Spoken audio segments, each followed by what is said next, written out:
London boy. Niambie mwanangu. Kama kaka. Unyama. Naona umeingia na mguu mzuri. Mimi si ndo kaida yangu. Mimi yani siku zote ninapokuwepo sehemu lazima mafanikio yaonekane. Kaka, mguu wangu mguu wa heri huu. Mguu wa heri huu. Nimetambulishwa sasa hivi.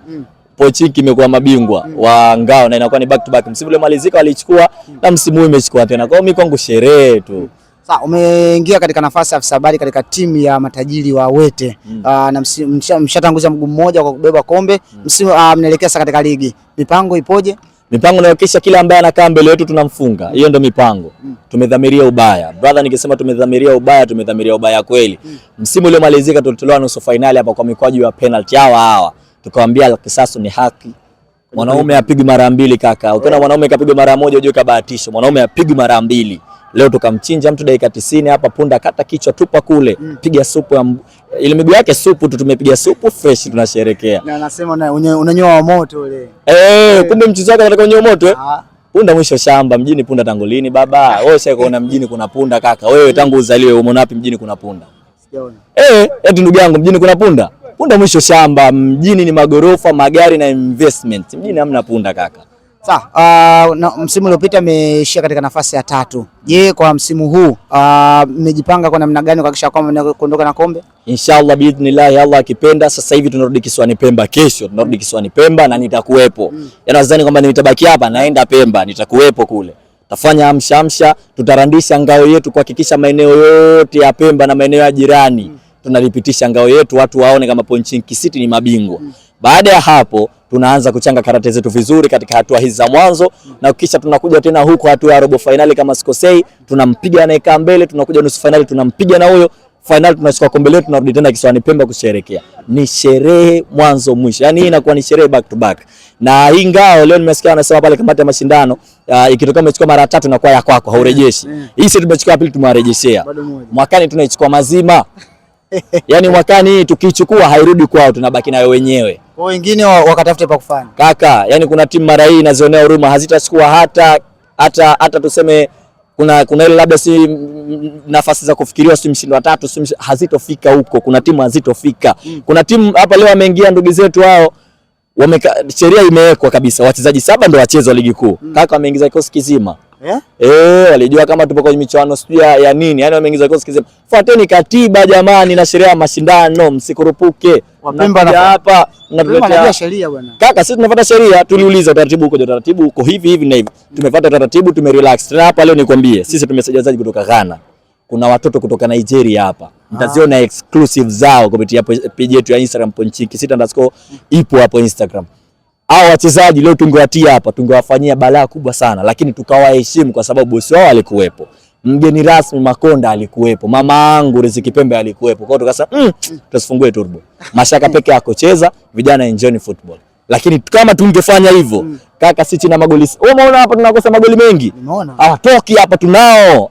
Wakati mnyepesi sana ile. Msimu wa 8 kombe la Mlemle Cup, na wewe ukiwa ni miongoni mwa watu ambao umeyashuhudia mara nyingi sana.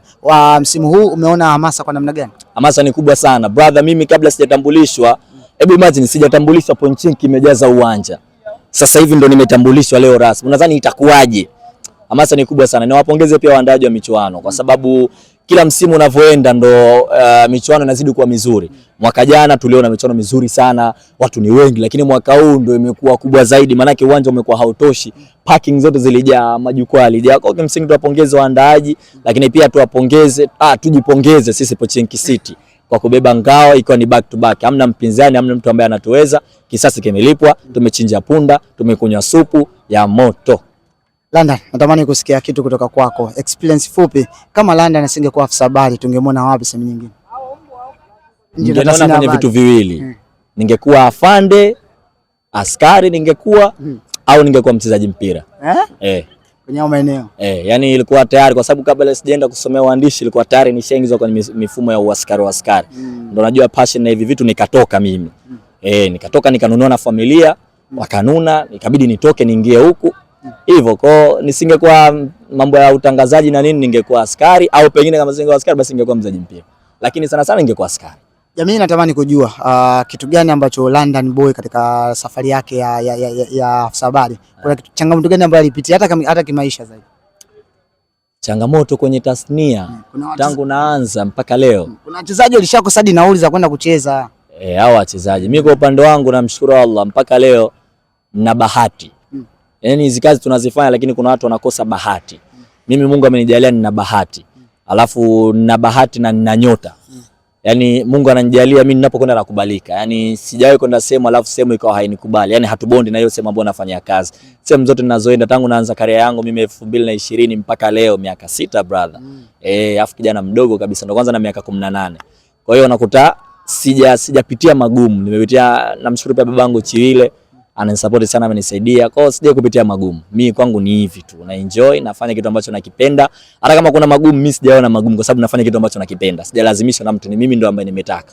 Watu wanasema mpira unauma kuliko mapenzi. Watu. Sema inawezekana brother. Brazil alidroga kwa mwanzo na Morocco hapo watu walinuniana. Jana wameshinda na wale walemavu Haiti wanajiona wamepata. Mpira unauma kaka.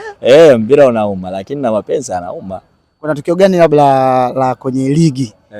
La kwenye ligi ukiwa katika kitengo chako cha afisa habari, huwezi kulisahau? Siku ambayo tulifungwa alafu mimi nikalaumu marefa. Ilitokea mwaka juzi hiyo. Funga mimi sijui kumbe Zanzibar. Bora tusiliongee. Tusiliongee litakuja kuniletea shida. Naweza nikafungiwa afisa habari. Sawa, tumalizie hapa. Neno lako la mwisho kwa matajiri wa Wete. Kwanza ni mshukuru tajiri yangu Nasor CEO, huna baya baba, 5 tena 10 tena 20 tena 100 tena. Yani ujue si kitu rahisi. Mimi mwaka jana nilikuwa Mwema Kumbi Kombaini. Mwaka huu amenivunja, ametoka Mwema Kumbi Kombaini amepanda dau, nimekuja Pochinki City. Sio kitu rahisi brother. Hilo la mwanzo.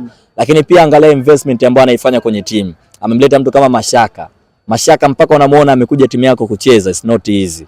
Ni mchezaji mkubwa kwenye ndondo, anafahamika kabisa, yupo pale.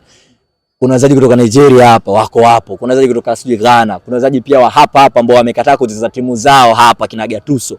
Wamekuja kucheza huko. Kwa hiyo kimsingi umemwona Bofu leo timu yake ya zamani ameiacha, amecheza Pochinki City. Kwa hiyo kimsingi tajiri hana baya. Yaani investment ameifanya lakini pia na management nzima, uongozi mzima Pochinki City. Si kwetu sherehe tu kaka. Kwetu sherehe tu kaka. Hatuna baya. Leo atulali. Kaka narejea kauli ya Fei, ningekuwa nalewa? Leo ningelewa. Shukrani sana.